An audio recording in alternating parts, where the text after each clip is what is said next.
What's up, everybody? It's your boy Busy Blue, and I am here to, I don't know if this is gonna be a story time.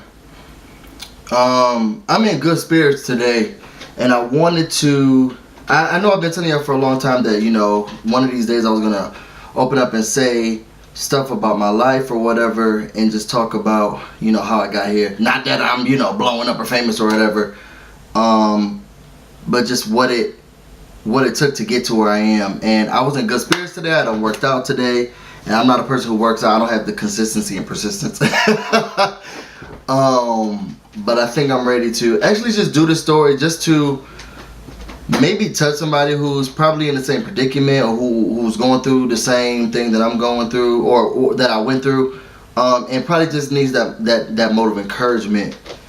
I'm not gonna go too deep into my past, but I think I said in another video before that I've always been like a good kid.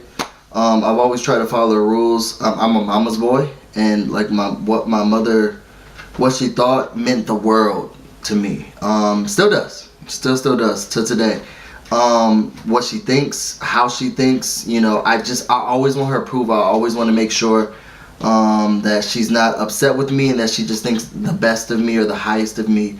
And I tried to make moves, I used to try to make moves or live life that way. And I'm saying used to only because I'm a little different now.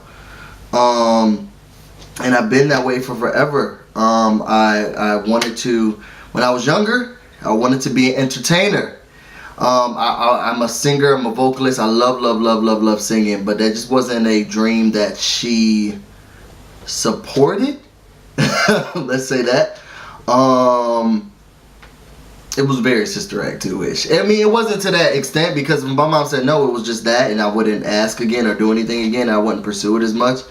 When I got older, I tried to venture out and do several things. I actually was selected to be on a nationally known singing competition, and my mom was like, no.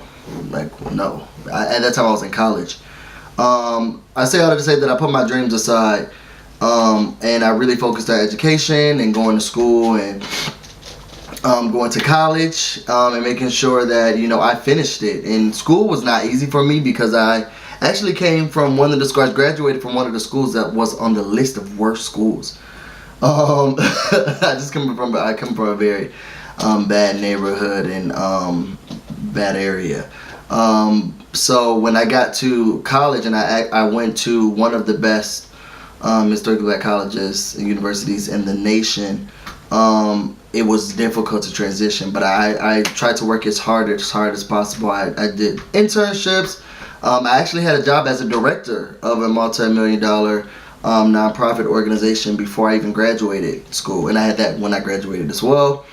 And from there, I had just been doing tons and tons of work, and with that, I was trying to make sure that I saved, stayed in the right path. I was just a good kid and a good boy, and I had followed that path for a long time. It wasn't until this past year I decided to take a job. I relocated to Vermont. And that's important because I want to set the scene of what it looks like, where African Americans are 3%. And it was a job that I questioned a lot, if I should go or not. But once my father passed away, I just wanted to make a change, and I had been living in the same city since college, and it was like, look, let's do something different. So I decided to move to Vermont.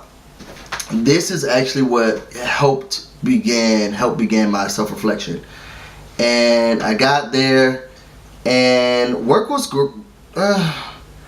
with the company that I used to work for, and I still love it. So there's nothing bad against it. I truly do love the company. If they asked me to come back, I would probably have to think about it. That's how much I love the company. It's an amazing company. Once I got there, I thought I was going to be doing a job that I actually just didn't end up doing, and I ended up doing something that was similar to what I had always been doing, kind of. And not because I didn't want to, or because we couldn't. There was just a lot of transition and stuff that was going on. So at fault of nobody. It's just how it worked. After being there for about a year, I was working from home in a state that it's only 3% African Americans, and it got lonely. And I started to do a lot of self-reflection. I didn't travel, and I didn't go out much because of it was just a disconnect between things that I like to do. I came from a major metropolitan area and city, and then I went to like this rural state. They don't allow clubs because it's not the type of atmosphere they're looking for. BET is not offered on the cable network station. The cable that I had because they said that the audience wasn't there. I started to get more and more disconnected from my community, and as I reflected on all of that, I looked at my siblings. So I have 2 brothers and a sister, and they also lived at home. You know, they were always going on trips. They bought whatever they wanted to whenever they wanted to. I'm very frugal. I think I talked to y'all about that before. I barely buy things. If I'm going to purchase something, and I learned this because my mom told me, and I had no idea, but food is it. Like, I will spend money on like an olive oil. I just love food, y'all. But I'll spend money on stuff like that. And I just started to be jealous a little bit because I felt as if they weren't held to the same standards that not only that were pushed into me, but that I held myself in what I looked at what my mom wanted to. And then I started to look at, you know, my decisions. Why am I doing this? You know, is it important to make her happy if her other kids are doing that? And are you happy? You know, my siblings were going on trips and, you know, traveling and doing whatever. One of my brother who was a rapper, this was another thing. My siblings got to follow their dreams and do whatever they wanted to. My sister, as much as I love her,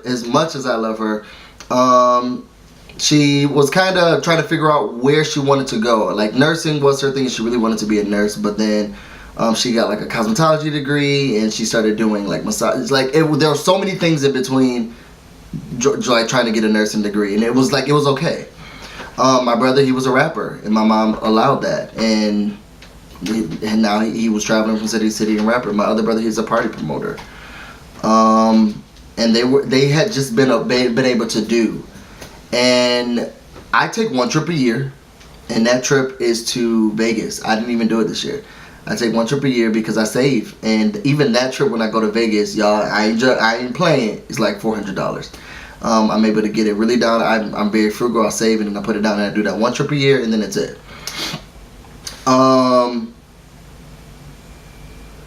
I started to question just, why am I not doing what I want to do? The job that I had, I knew that I was good at it. And I know that I was good at it because I had been doing it for so long. But is it what I wanted to do? Or was I doing it because I was happy? And a lot of it took a toll on me. I actually stopped talking to my mom for about a month because I got angry at her. I felt as if she put me in this predicament. She didn't hold her other kid because I was jealous of them. I don't have a really good connection with my siblings, and I felt as if it's because we're different. I hold them to standards and rules that I felt she instilled in me, and they got mad at me for holding them to those, and they wanted to talk to me less. So I don't really have a close, like I have other siblings from my dad's side, and I'm way closer to them. I talk to them all the time. But the people that I grew up and lived with, I don't have a real good connection with. And then I just feel like I was always having to pick up the bruh. For the most part, I was paying majority of the cell phone bill. If bills got behind us, somebody needed help, I was the person who was footing money for it and making sure that we got whatever we needed. If there was something that was going to be purchased for my mother for holidays or something, I was putting majority of it, or I was paying for it. And I got to a point where in this year that I don't want to do it anymore. I want to stop, and I want to start caring about me. But how do I do that? And what does that mean? And what does that look like? And fear got to me. And if it wasn't for friends, my God, that I had, I don't know where I would be. It's especially one friend that I have who was just like, yo, You can do it. You're going to be okay because I have you. And to know that I have a friend like that who just would always care and always be there. I'm trying not to get emotional or choked up, but it is what helped me get the boost. And then I started dealing with racial tension and issues from not from the people that I worked with, but in the state. Being called names. I was actually called the N-word several times. And I just tried to let it go because of how ignorant these people are, how progressive we are. I always tell people, because people say that Vermont is a progressive state. I live there. It's not. It's a lot of the same type of people living in the same area thinking that they're progressive. And that's why they think they're progressive. There's nowhere for people of color to go. There's no things for people of color to do. And I'm not just talking about African Americans, I'm talking about all shades. Unless you like the outdoors. There's nothing for people of color to watch. Even at some place, there's no radio. There's nothing for you to listen to. Your culture, everything, nothing's there. When you say progressive, what does that mean? Because Vermont was not it. And once I got called the N-word the last time on social media for work, I lost all will to be there. I lost all my will to be there, and I said, you know what, I'm not doing this anymore. And what made it difficult for the company, because they loved me and I love the company, is that I didn't talk too much about any of this or any of that. So I'm living at home in a state by myself, working by myself, thinking of these things about myself, being depressed by myself, and saying, what do you want to do? And after going through that depression for so long, I quit. I knew I had money saved up because I've always been a good boy. And I knew I had other funds to fall back on. And it was time to just do what I wanted to do. The problem was, I did not know what I wanted to do. I had no idea. I had no idea what I wanted to do. I left Vermont so quick, and I drove to New York. And my mom, who's always good at asking this question to me, what are you gonna do? Asked that. I said, whatever I want. And it was the first time I felt like I had the freedom to actually do it. I can go and I can be and I can say and I can do whatever. I felt like almost like a high schooler going into college again, to go on this journey of exploration. What does it look like? So I did some traveling down to DC and visit some friends there. Traveled down south and visit friends there. Just moved around. Like, I traveled everywhere. North Carolina, South Carolina, Florida, DC, Virginia, Maryland, New York. I was everywhere. Well, East Coast-ish. I was everywhere. I finally decided to go back and stay with a friend. And this is just a friend who's like, look, I got you, and no matter what, you're going to be able to do it. And I think that became home base because, which is where I am now, because it was just the support that I needed. I got the support to take a break and not think about the world and do what I think I wanted to do, but also understand that this is temporary and this is not life. And I think that I get both of those from my best friend, and I appreciate that. And that's when I started doing YouTube. My cousin, I have a cousin, my favorite cousin, he's like my best friend, who like he would always say, people want to hear what you gotta say. You're so good at it. People want to hear what you say. Want to hear what you have to say. You should do it. And I was watching episode 6 of Big Brother, and I said, you know what? I'm gonna do it. I've always wanted to be an entertainer. I've always wanted to be in front of the camera. I've always wanted to talk to people and be in front of a crowd, which is kind of something I was doing with my job. So I said, okay, I'll do it. And I turned on this camera, and I went go. I have been watching YouTube for such a long time. I'm not a big, like, there's huge YouTube celebrities. I don't normally watch those. I normally watch individuals who are very, very small. Like, I started out watching YouTube from Funky Dineva. I'm not sure how many people know Funky Dineva, but he does reviews of TV shows, urban TV shows. So You're Loving Hip Hop's Real Housewives of Atlanta. But before that, when he first started, he was actually talking about life and what he was going through, quitting his job or his fame and getting up. And just watching him grow through that was so awesome to see. And then I started to get more into like the urban television, YouTube personalities. I love Forest Rocks. I feel like she's my aunt. I feel like she's an aunt to me. Justin J, 1232. There was a woman that I used to watch. She doesn't do it anymore. Her name is I Am Latasha. She was very small. Very small. I think it was like only 120 of us who subscribed to her channel. But she was just so real. And it made me connect to her. I love YouTube more than I love TV. I'm on YouTube all day because I love the way people think, and I love to watch how people think and how they dissect things. So I said, you know what? One of these days I'm going to do it, and here I am. And I'm doing this video because I'm happy. I'm getting back into my career and what I wanted to do, and so I'm trying to figure out ways that I'm going to make sure that this channel doesn't, cross with that, or that, it somewhat aligns with what I'm doing, so that there's no conflict of interest. But this is just to everybody who has been afraid, or you're feeling like you're not going to make it, or you feel like there's something more that you can or you should be doing, and you're not sure what you should do or how you should do it or how you should go about going there. Take a leap of faith, and the people who are going to support you are going to support you. And make sure you know who those people are when you're around those people, and you jump. I've only been doing this, I've started this journey I think last month, and the support and the love that I've gotten from people on Twitter and from YouTube, for Instagram, most of that is not coming from people that I even know. People that I've gone to school with, people that I've been friends with for years. Most of those people haven't said anything. When you're destined for something, you're destined for something. And the love and the gratification that things you're going to get is going to come. I talk to some of the people who follow me more than I talk to friends and family.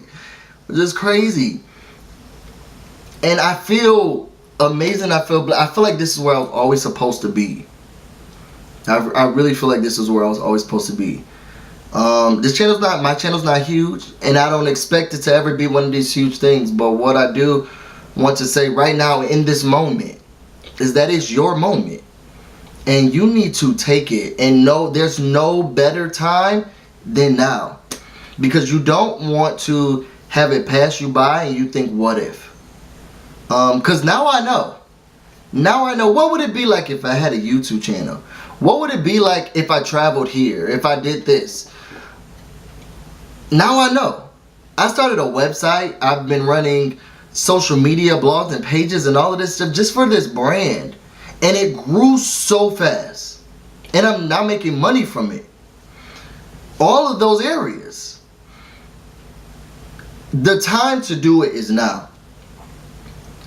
I don't think this video is going to get millions of watches or views or whatever, because I'm just talking to y'all straight, about what I kind of went through, and why I'm here. And I just want to encourage anyone. I truly want to encourage anyone who's, you're at that dead-end job, or you're thinking that you want more, or you want to just do more, you want to do something else, or you have an itching and a burning inside of you.